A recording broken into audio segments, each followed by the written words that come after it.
Mga ka-triple-N. Ayan, magsundo naman kami sa aming alaga. Last day naman ngayon. So, meron naman silang ijaja tindis. Ay, ayun na si Abdo. Alin na. So, mainit-init ang araw ngayon. Ito na yung aming driver.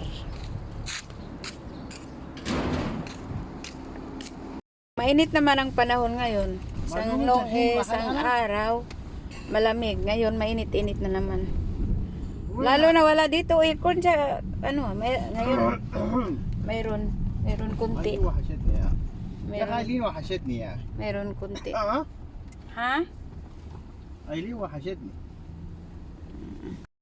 So, ayan guys, kararating namin galing school. Ito, trabaho agad kasi ako na lang mag-isa sa bata. Wala na. So, ngayon, double trabaho. Sampay tayo ng labahan para habang tulog yung bata, nakatrabaho tayo. Para hindi tayo mabuluhan ng labahan. So, yan, sampay na. Ayan, kumain tayo habang tulog yung alaga para pag magising, nabusog na.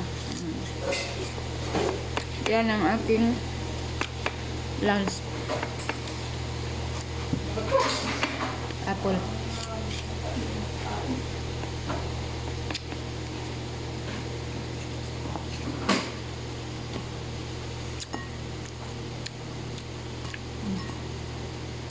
Tsaka ito manok.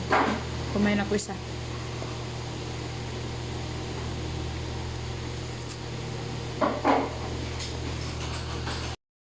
Pag wala kang karelibo, ikaw lang mag-isa mag-alaga ng bata, kailangan mo double time.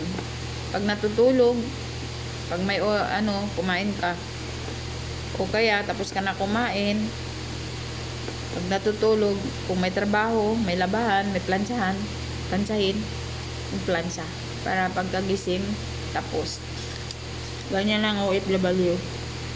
Yung iba. Pero yung iba, pag may naasahan, hindi din gagawin mo. Dito sa abroad, kailangan mo matinik. Para di mabigat ang trabaho mo.